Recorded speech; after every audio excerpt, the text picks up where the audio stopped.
Buenas tardes a todos, los que no he podido saludar antes.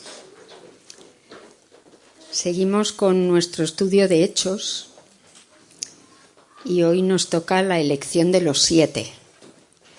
He disfrutado mucho preparando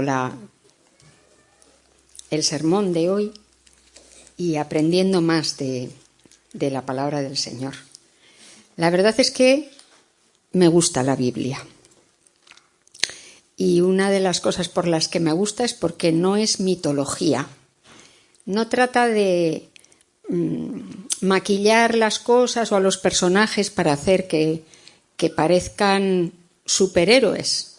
Son de carne y hueso y muchas veces tienen problemas y es evidente. Las cosas son, como nos pasa a nosotros ahora mismo, ¿no? En la Biblia también lo vemos.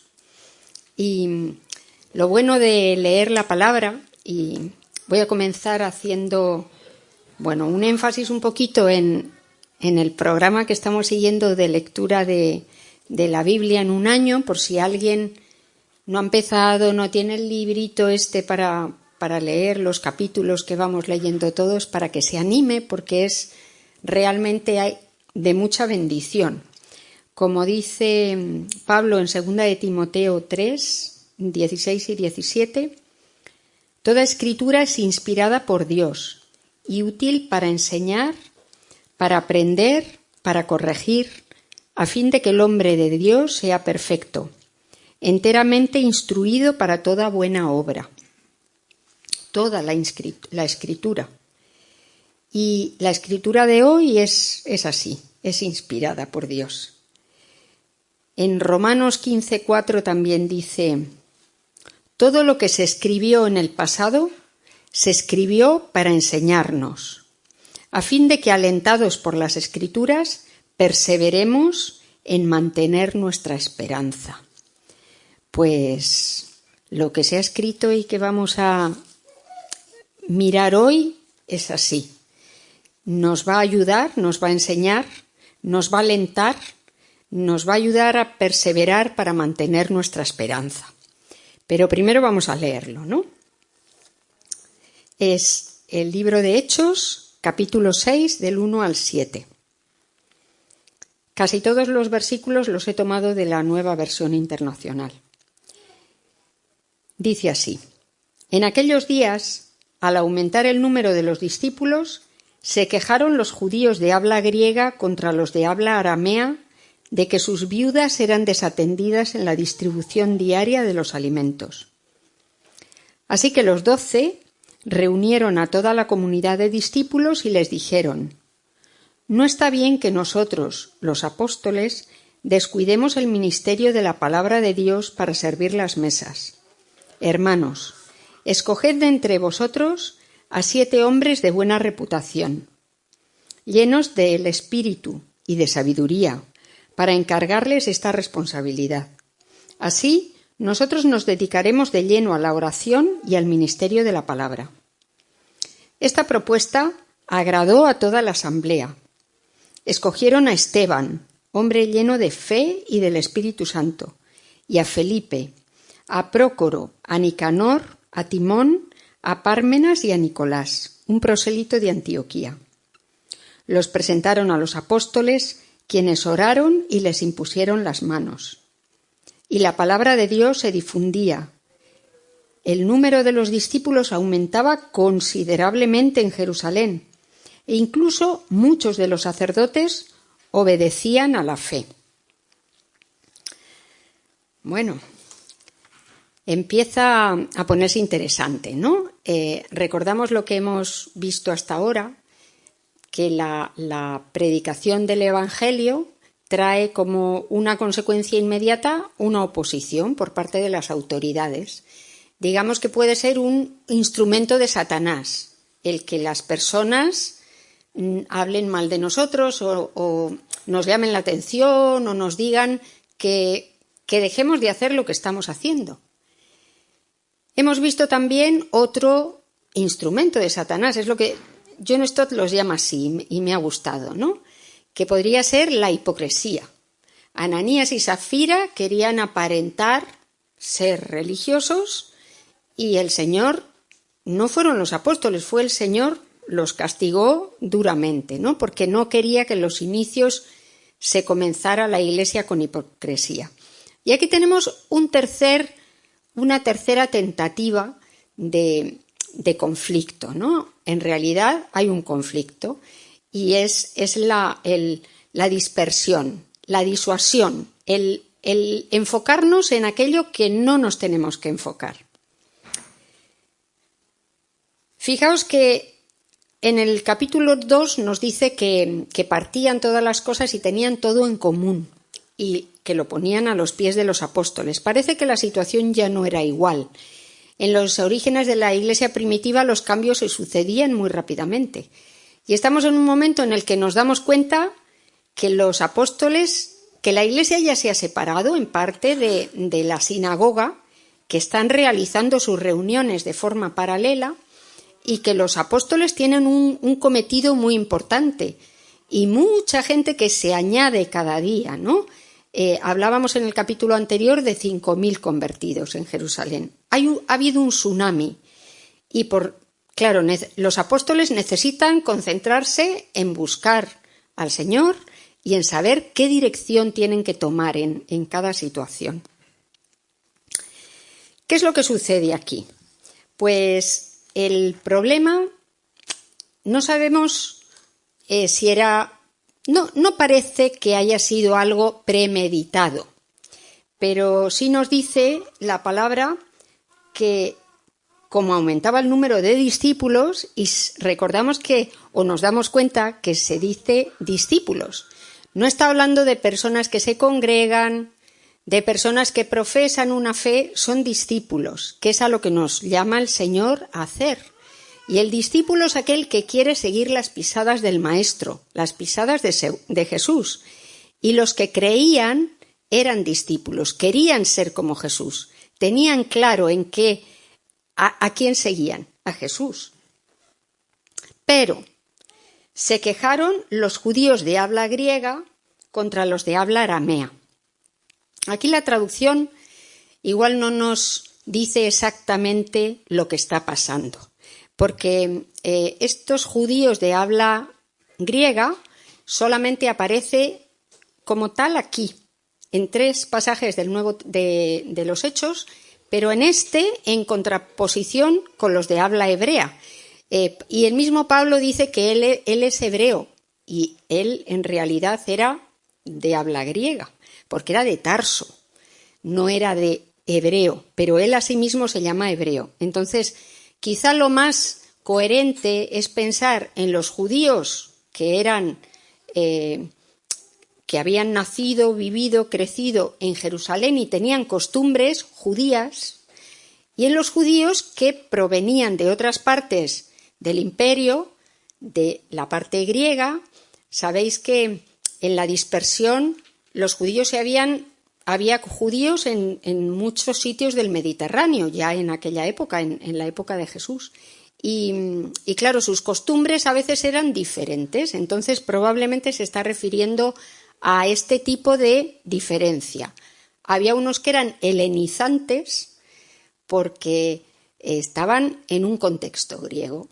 Y ahora yo me voy a explayar un minuto porque mi hijo acaba de estudiar Grecia, por ahí otro seguro que también.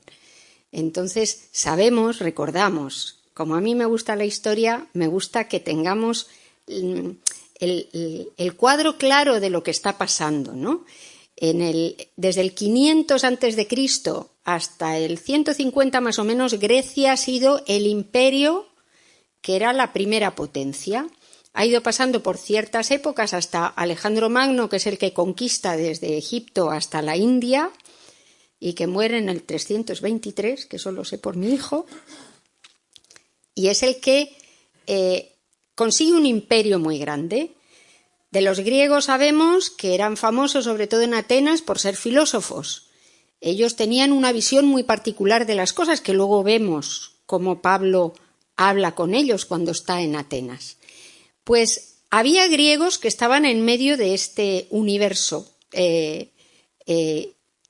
había judíos que estaban en medio de este universo griego. Y, si os acordáis, eso seguro que lo habéis estudiado todos, los dioses griegos eran muchos y eran dioses con forma humana, con unas historias muy truculentas, y esto era la mitología, que es lo que no es la Biblia. La mitología muchas veces estaba contado en la Odisea, en la Ilíada. Nos cuentan las aventuras y desventuras de los dioses, cómo nacen, crecen, se pelean, mueren pero todos tienen superpoderes y son unas historias un poco curiosas, ¿no? Que no pueden ser verdad. Y ese es el universo en el que había judíos que vivían, compartían la misma cultura, pero eran creyentes monoteístas, digamos. Estamos ubicados, ¿no? Eran monoteístas en medio de un universo de politeístas. Y cuando llega el Evangelio, pues llega a los judíos que viven en Jerusalén, que son hebroi, y que no habían salido de ese universo y que hablaban arameo, porque también tiene que ver con la lengua. Y a los judíos que hablaban griego. ¿En qué se escribe el Nuevo Testamento? En griego. ¿Qué hablaba Jesús? Arameo. Fijaos que ahí estábamos como en Cataluña, ¿no? Había lenguas diferentes y había gente que solo igual tenía una. El Nuevo Testamento se escribe en griego y hay estas dos influencias. Unas personas sienten que se ha desatendido a las viudas de habla griega. Es posible que haya sido un descuido, que no pudieran expresarlo, o no lo sabemos, no nos da mucha información. Pero lo que sí que sabemos es que se quejaron. Leemos en el versículo 1, se quejaron. Y la palabra que está utilizando, a ver si la encuentro, es gogismos, que es la misma palabra, es murmurar. Es lo mismo que hacen Aarón, ¿os acordáis? Aarón y María en contra de Moisés. Empiezan a murmurar, empiezan a decir, ¿qué está pasando aquí? Empiezan a pensar en medio de las situaciones de la vida, ¿no? Como cuando dices, fulano no me ha saludado. Empiezo a pensar y la mente se va. Tendrá algo contra mí, mira, porque solo saluda a fulanito y a menganito, y murmuramos en nuestro corazón. Y hay veces que no nos quedamos solo con la murmuración en nuestro corazón. Murmurar significa hablar entre dientes, ¿no? En castellano. Porque suena así como murmuramos. A veces nuestra murmuración, nuestra queja, la transmitimos. Vemos una situación y no vamos directamente a la persona por la que quizá nos hayamos sentido agraviados, sino que vamos hablando con uno, con otro, sea por miedo, pero nosotros hacemos un poco eso también, a veces, ¿no? Murmuramos. No estamos conformes con lo que pasa. Aarón y María murmuraron contra Moisés. Debían de llevar tiempo acumulando cosas. Estaban enfadados hasta por qué se había casado con una mujer que no era israelita. Murmuraron muchísimo y arrastraron a mucha gente en su murmuración. Hasta conocemos la historia, ¿no? Hasta que Moisés lo supo y el Señor habló y castigó a María por la murmuración. Fueron perdonados, pero esta es la situación que tenemos aquí. La murmuración nos hace daño y la Biblia es muy contundente con la murmuración. A veces nos pensamos que el adulterio es un pecado, pero la murmuración no, porque eso es más suave, ¿no? Y quizá Dios lo ve igual, porque de hecho en la Biblia nos lo dice, ¿no? tenemos que ser sabios y evitar la murmuración. Dice en Juan 6:43, Jesús, cuando ve que los fariseos están murmurando de él, les increpa y dice: dejad de murmurar. Él conoce las murmuraciones que hay a su alrededor y los judíos estaban murmurando contra Jesús. Muchas veces esa murmuración se pasa al chisme y el único que sale ganando de la murmuración es el diablo, porque la murmuración trae división. Cuando tenemos un conflicto con alguien, tenemos que presentarlo delante del Señor y pedirle al Señor sabiduría para poder hablar con la persona con la que tenemos el conflicto o a la que hemos visto hacer algo malo. Si hablamos con 7 y la persona jamás se ha enterado, a veces hay cosas que todo el mundo sabe malas de alguien y ese alguien no se ha enterado nunca de que lo ha hecho.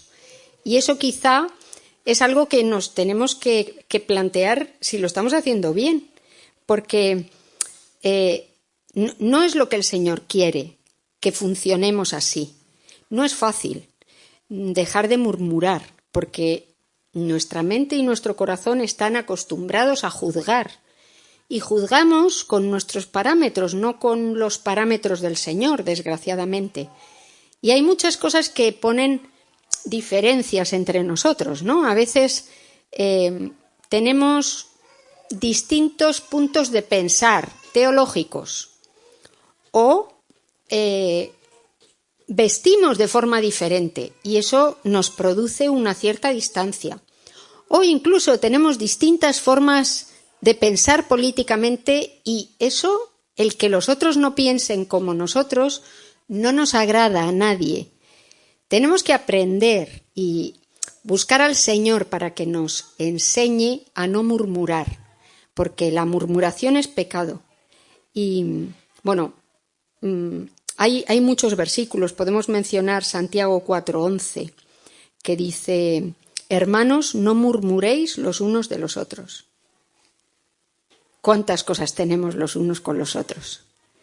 ¿Y cuántas veces se las ponemos al Señor para que nos ayude a tratarlas con la persona con la que tenemos el conflicto o a la que hemos visto hacer algo que pensábamos que no era lo que...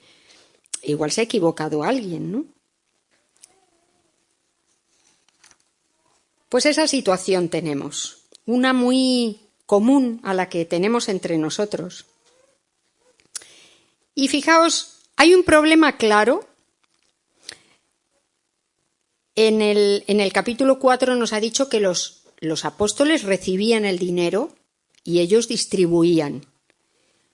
Ellos debían distribuirlo equitativamente. Probablemente hubo un malentendido, un descuido. Me faltaba este versículo de Filipenses 2:14 que dice: haced todo sin murmuración ni contienda.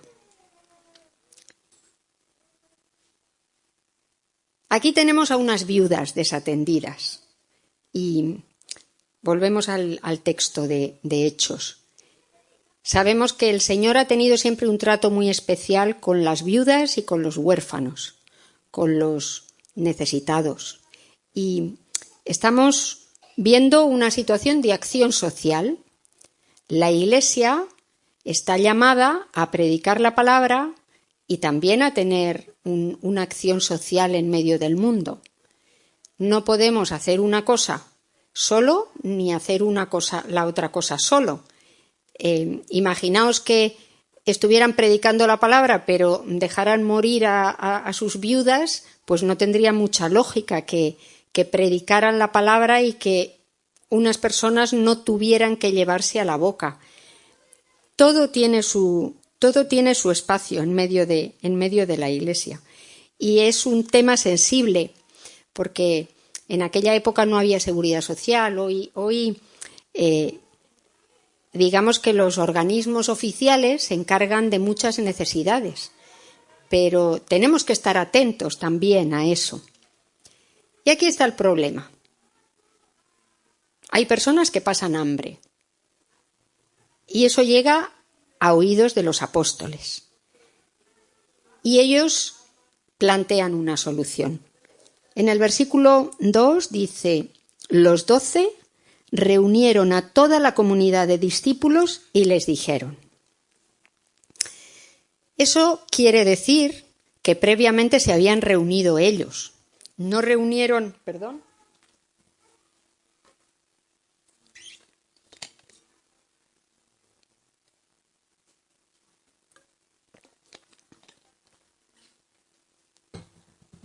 Eran los 12 porque eran los 11 y a la muerte de Judas recordáis que eligieron a Matías. Entonces eran los 12.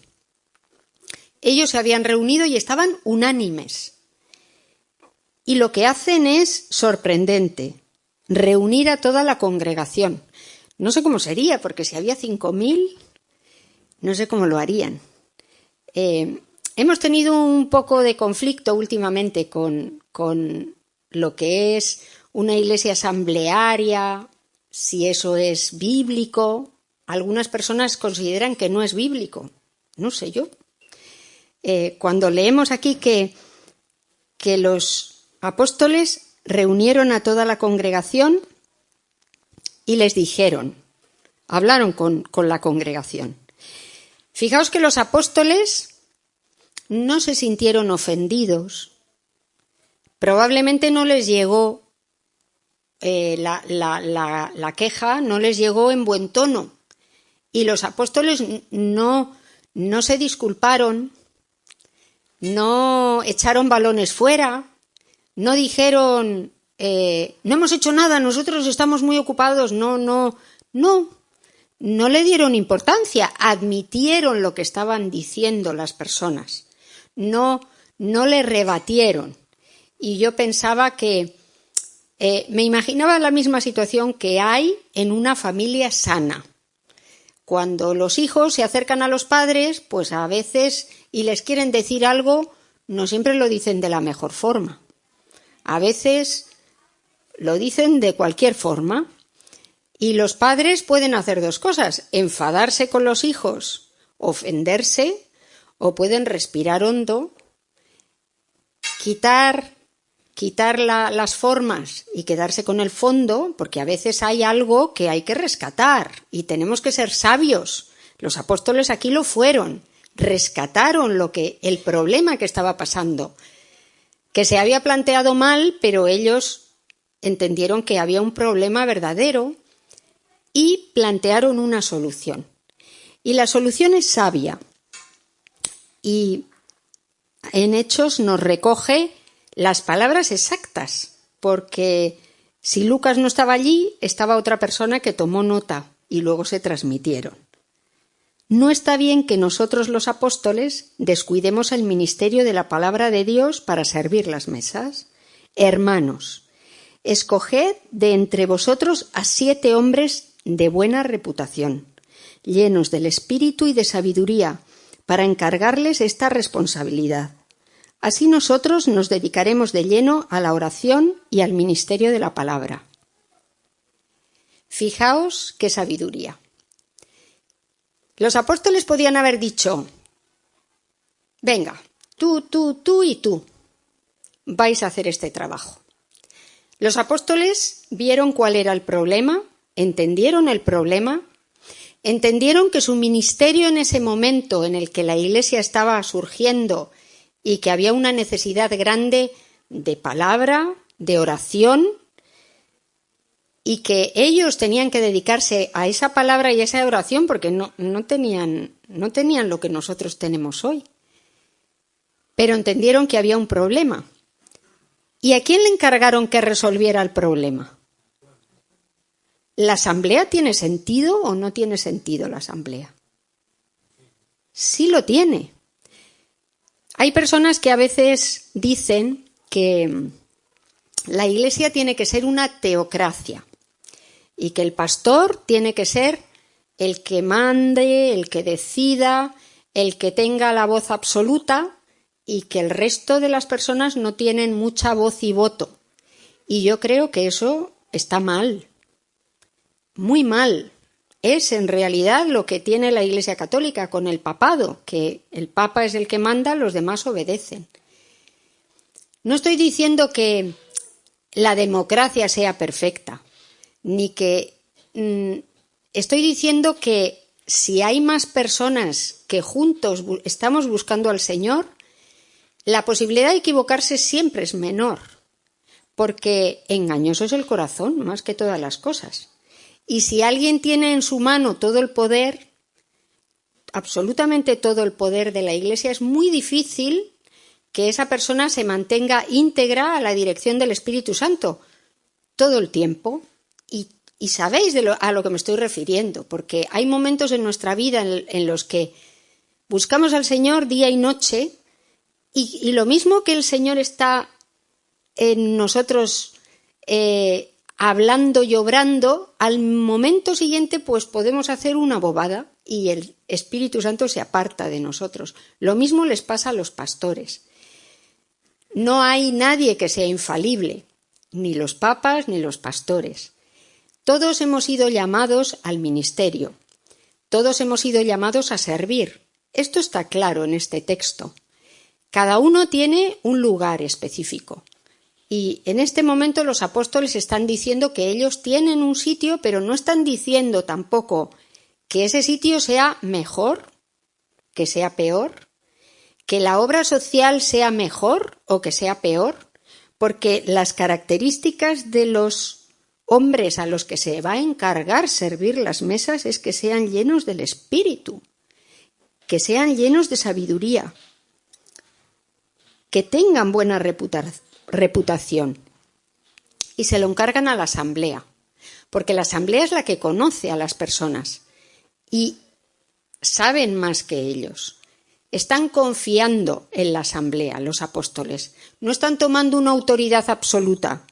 No se han sentido amenazados y confían, están entregando, digamos que parte de la autoridad a la asamblea. Y es la asamblea la que busca a esos hombres llenos del Espíritu Santo y de sabiduría. Es decir, una sabiduría práctica, porque hay que hacer un trabajo y hay que buscar a alguien que lo haga bien, y una llenura del Espíritu Santo. Y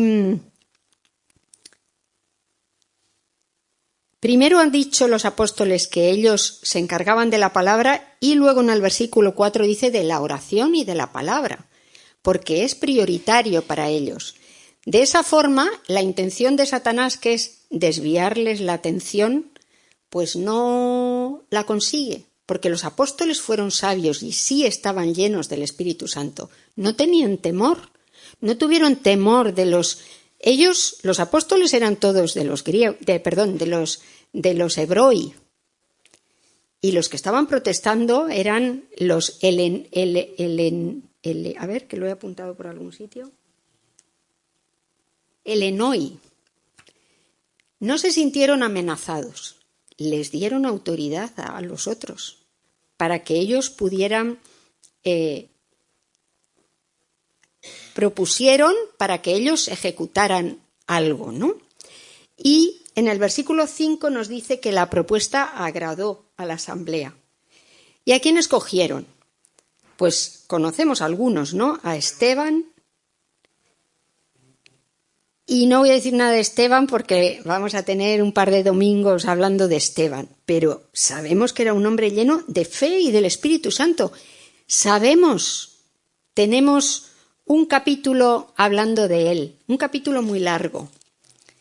De Felipe también sabemos lo que hizo, y no eran tonterías las cosas que hizo, milagros. Y de los demás, Prócoro, Nicamor, Timor, Parmenas y Nicolás, no he encontrado nada en ningún sitio, los he buscado en los diccionarios bíblicos y no se sabe qué, pero seguramente desempeñaron muy bien su tarea. Los presentaron a los apóstoles, quienes oraron y les impusieron las manos. Los apóstoles oraron por ellos, ratificaron lo que había elegido la asamblea, les impusieron las manos, dándoles la autoridad para que hicieran ese trabajo social. esa labor de servir las mesas. Y algunas personas han visto aquí los inicios de lo que es el diaconado. Sabéis que en la Iglesia suele haber, en algunos sitios, pero es complicado, se habla de presbíteros y diáconos. Los presbíteros son los que se dedican a temas espirituales, obispos. Los diáconos, los que se dedican a temas materiales. Los requisitos son los mismos dentro de la Iglesia. Y no se aprecia por el texto que haya una mayor importancia de una cosa u otra. En la Iglesia todos hemos sido llamados al ministerio. Todos. El sacerdocio es universal y debemos de tener eso muy claro. No es una broma. A veces hacemos flaco favor a la Iglesia cuando decimos que fulanito de tal se dedica al ministerio, entendiendo que es un pastor. Lo cierto es que cada uno de nosotros en nuestro lugar de trabajo, de servicio, deberíamos dedicarnos al ministerio, al que Cristo nos ha llamado, que es hacer discípulos, predicar el Evangelio, ser sal y luz allá donde estemos, como pastores, como repartidores, como profesores, como cualquier trabajo. Hemos sido llamados al ministerio dentro y fuera de la Iglesia. Los que están en casa y en teletrabajando, a ver, ¿a quién le van a predicar? El Señor da sabiduría. Hemos sido todos llamados al ministerio, hermanos. Todos hemos sido llamados al ministerio. Y es una responsabilidad muy grande, porque tenemos que ser fieles a ese ministerio al que hemos sido llamados en donde estamos en nuestra vida cotidiana, en nuestra familia, con nuestros vecinos y en la Iglesia también. No podemos dejar que haya unas personas que sean las que se carguen de todo el trabajo, porque todos estamos muy ocupados con muchas cosas, pero yo creo que es importante, y en la última asamblea lo hablábamos, que nos pongamos delante del Señor y que le digamos, ¿dónde sirvo en la Iglesia? No podemos estar mano sobre mano en la Iglesia, con las manos en los bolsillos. Todos tenemos que servir en la Iglesia y fuera. Todos tenemos un ministerio en la Iglesia y fuera. Y es importante que tengamos esa conciencia. Hay momentos y momentos en la vida. Cuando uno está criando tiene menos posibilidad de servir, pero igual sí tiene alguna en cosas concretas, que no demandan un tiempo muy grande y en las que podemos ser hábiles. Tenemos que preguntar al Señor cuál es mi ministerio en la Iglesia y fuera. Es importante porque, fijaos, los apóstoles reconocieron, oraron, impusieron las manos y con este problema que había, que podía haber sido una división ya de entrada, facilísimo, una división. Creyentes de Hebroi y Helenoi. Empezamos con una división. Pues no hubo una división, sino que, y podemos leer el versículo 7, la palabra de Dios se difundía. El número de los discípulos aumentaba considerablemente en Jerusalén, e incluso muchos de los sacerdotes obedecían a la fe. Fijaos la táctica de Satanás y la respuesta de unos apóstoles llenos del Espíritu Santo. El resultado es que la palabra de Dios se difundía. Y me gustaría decir algo ahora también, que tiene que ver con el apostolado. Antes comentábamos una cosa. Creo que vivimos en tiempos, como siempre, ¿no? El hombre somos hombres y mujeres. Y está muy de moda el hablar del pastor, del apóstol, y hay personas que se cuelgan títulos para que los demás les reverencien. Y solo eso es antibíblico, porque cuando los apóstoles alguien quería reverenciarlos a ellos, se escandalizaban. Y si ahora hay personas que quieren que los reverencien, no podemos hacerlo, porque el que merece toda la reverencia es el Señor.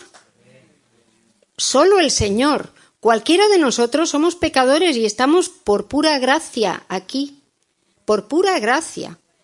Y podemos hacer una bobada en cualquier momento. Y necesitamos la gracia del Señor para seguir adelante. Y los que se llaman a sí mismos apóstoles no es por meterme con la gente, sino porque entendamos que no porque alguien se ponga títulos está representando al Señor. Igual está representando sus propios intereses. Y tenemos que ser sabios, no podemos dejarnos engañar fácilmente. Como decía, Tranchini, que me gusta tanto, ¿no? Eso.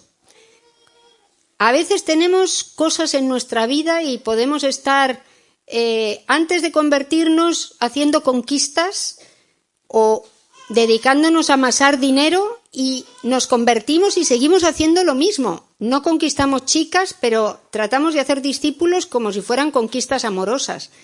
Igual nuestro corazón no ha cambiado. Tenemos que examinarnos a nosotros mismos. Y los apóstoles aquí estuvieron de 10. En esta situación, de 10, y no salen ni sus nombres. Pero lo hicieron muy bien. ¿Por qué los apóstoles están en aquella época? ¿Y qué tiene que ver? Los apóstoles hicieron algo muy importante que ya no se puede hacer, y es poner las bases de la Iglesia. Esto nos lo han dado ellos. Esa oración, esas oraciones y esas predicaciones que tenían, ellos pusieron unas bases, y ahora, ¿qué apóstol va a poner otras bases? Si un ángel del cielo nos anunciare otro evangelio, sea anatema. Tengamos cuidado, porque hay tiempos y tiempos para las cosas, y tenemos que entender los tiempos, y ese tiempo que tan importante fue.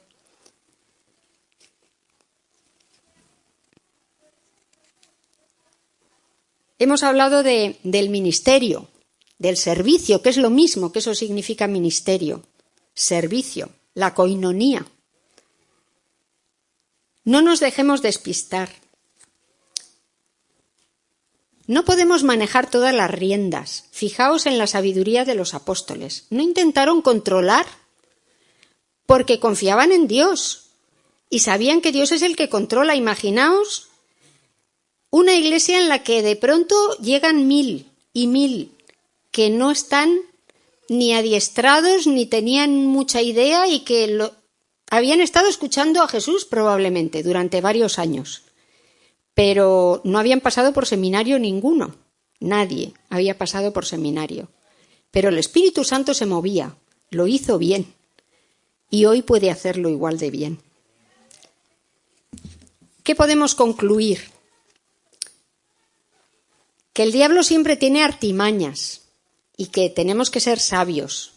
Que no debemos de creernos cualquier cosa. Que a veces la oposición de los demás es una artimaña del diablo y que como los apóstoles tenemos que decir, hay que servir al Señor, no el quedar bien con los demás. La hipocresía también es una artimaña del diablo. Yo puedo quedar bien delante de vosotros, pero Dios conoce mi corazón y eso es lo importante. Si conoce mi corazón y yo estoy justificada delante de Él, no tengo por qué aparentar delante de vosotros. Y si hago algo mal, que sin duda lo haré, espero que seáis espirituales y que os acerquéis a decírmelo y que no murmuréis de mí. Y yo espero hacer lo mismo. A eso hemos sido llamados. No debemos dejarnos distraer de aquello a lo que nos ha llamado el Señor, de nuestro servicio, de nuestro ministerio, que no siempre es el mismo, pero todo delante del Señor sí. Delante del Señor tenemos que ser capaces de darle nuestra vida a cada uno de nosotros. Y Él es el que pone en la Iglesia los ministerios. Es Él el que pone los ministerios. Tenemos que aprender a confiar en el Señor y entregarle nuestras vidas. No murmuremos, hermanos. No murmuremos. Si alguien se acerca a nosotros hablándonos de alguien, tratemos de respirar hondo y animar a esa persona, no sé, a que se lo diga a la otra, a que... A veces es fácil decir, uy, si supieras, mira fulanito, mira menganita, pero es que somos todos pecadores. ¿De qué vamos a hablar? ¿De nuestros pecados? Esa no es la comunión que el Señor quiere. Hemos sido justificados en Cristo y vamos a seguir haciendo cosas mal, pero tenemos que aprender a, en amor, exhortarnos los unos a los otros. A tener comunión con Dios cada día. Y si alguien murmura de nosotros, no debemos ofendernos, porque no saben lo que hacen. No pasa nada, es normal, somos pecadores. Si alguien ha murmurado o murmura de nosotros, tenemos que aprender a respirar hondo y no ofendernos, porque nuestra confianza está en el Señor, como hicieron los apóstoles. Todos hemos sido llamados al ministerio, recordad esto. Y si somos llenos del Espíritu Santo, hermanos, que eso es lo importante, si ponemos nuestras vidas a sus pies, Él va a obrar. La palabra de Dios se va a difundir y van a aumentar los discípulos. Incluso entre los sacerdotes, nos dice aquí. Es la primera vez que menciona eso. Entre los sacerdotes. Anhelamos con todo nuestro corazón que la gente lo conozca. Y muchas veces si no lo hace es porque... yo creo que el Señor nos tiene que ajustar unas tuercas a cada uno. Que el Señor tenga misericordia y nos las ajuste. ¿Podemos orar?